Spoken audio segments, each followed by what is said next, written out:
5 and a bit kilometres remaining, that he can move up into a real challenge for victory. That's not going to happen today. It's all about the victory on the stage as opposed to the overall general classification success. Everyone dispensing any little bit of extra weight. A collector's paradise.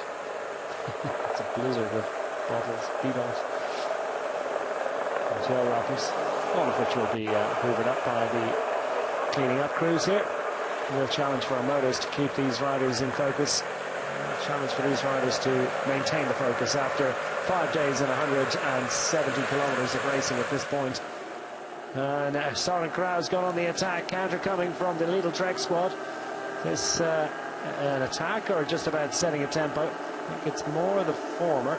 Yeah, Soudal-Quickstep opening up a little bit of a gap, and Rafa Micah just couldn't quite hold the wheel there.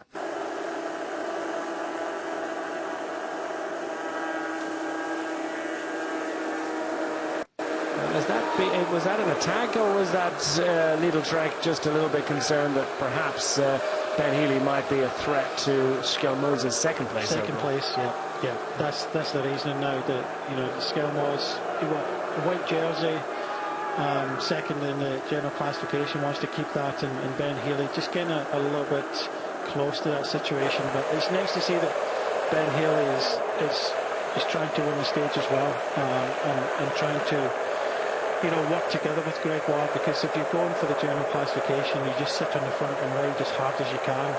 And at one point, just about 5 minutes ago, he seemed to be doing a little bit more of the work, but now the two of them are contributing. It'll be interesting to see how Ben Healy plays this one, because if he comes to the finish, you really have to think that Gregoire is the quickest of both of them. But Ben Healy is looking super strong in this race, and potentially can try and gap him on the run up towards the finishing line. Well, there's a furious intensity about the work by Soudal-Quickstep Anderson on the front of the peloton here, because he's instantly taken 10 seconds off the advantage of our two out front. I suspect Benzel is going to be under pressure as well to try and hang out clear of this group very shortly. But yeah, they're starting to finesse a little bit on the front. Gregoire with a longer pull, and we're heading down towards this tricky little hairpin. Really trying to shake a little bit of life into those hands. The yielding nature of these bikes tends to create a lot of vibrations and sometimes a little bit of numbness. Nicely dealt with there, that hairpin by Gregoire and Ben Healy, as they head down now towards the next tricky little group of turns, and ultimately towards that 2 kilometres to go point when the road starts to rise. So we're very close to the Paparberg, which must be an appointment for an attack by Ben Healy, and surely Romain Gregoire knows about that. Yeah, he does indeed, and I think Ben Healy, taking into consideration that Groupama made a big call today. They put the whole team on the front. They had a rider in the breakaway, they put the team up to ride.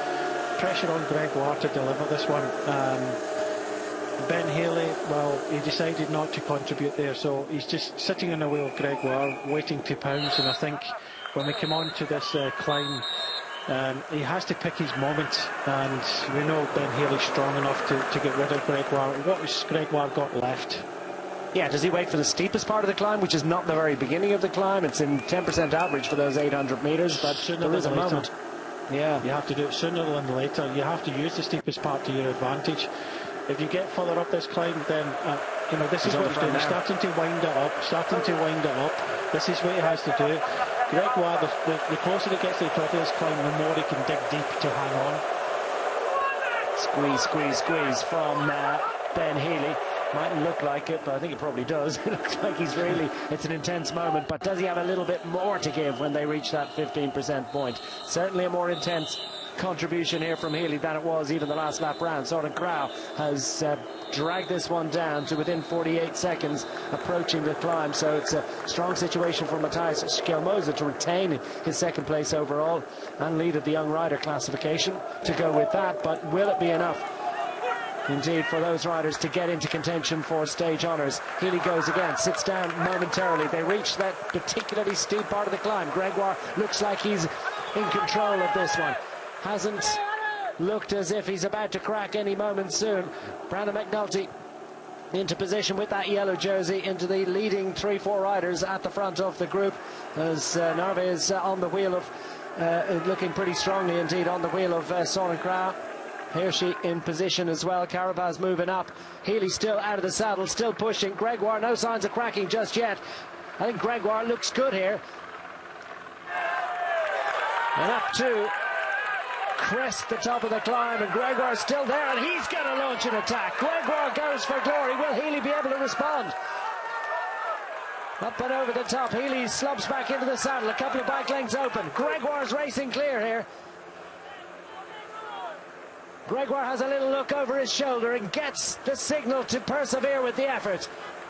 And he's racing clear to stage victory, unless Healy can make something of this tricky little left-hander, and that you've got to be so committed. And he's chasing, but both riders clear and through without any difficulty. Problem for Narvaez, pulls a foot out. Here she hits the front.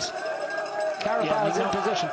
They knocked in control here. Carapaz is there and Skelmos, but you know, Gregoire is really good at this. Stage 3, he was kind of found wanting a little bit. You have to feel for Ben Healy here, because Ben Healy, he did what he had to do, just didn't have the legs to crack Gregoire, and it was the opposite. Gregoire had the legs to deliver this one. Well, into the closing stages now for Romain Gregoire. What a week it's been, what a couple of months it's been. A pretty good year indeed. Ben Healy fighting a rearguard action to get back on terms, and Gregoire just has a little bit of an advantage that allows him to take it as easily as he needs to do into the closing moments. And Gregoire through to the line. He sees that Healy is closing up and needs to continue a sprint all the way to the line, as he does. And Romain Gregoire heading towards a second victory of the week, neatly bookending his contribution in Tour de Luxembourg. It's glory for the second year in a row for the Groupama FDJ squad, and victory for Romain Gregoire on the 5th and final stage of Tour de Luxembourg. Ben Healy getting to within a few metres at the end, but Romain Gregoire continuing the great form as the group has split significantly on the final ascent of the Paparberg behind, but Brandon McNulty safely in there. Here she, Carapaz, McNulty, Skelmose, all safely in line astern and heading towards the final bend to complete Tour de Luxembourg. No risk strategy through the final 300 metres. Here she has the dubious honour of leading this one out. Carapaz available, and McNulty up to take the final bonus seconds and further potentially extend his advantage on general classification. It's been a commanding performance from the American man from Phoenix, Arizona. Not going to win the final sprint, but has won this race overall. Finished 4th on the day behind Tito Del Grosso. Was it Senna Romain? We get full confirmation of that, but nonetheless it was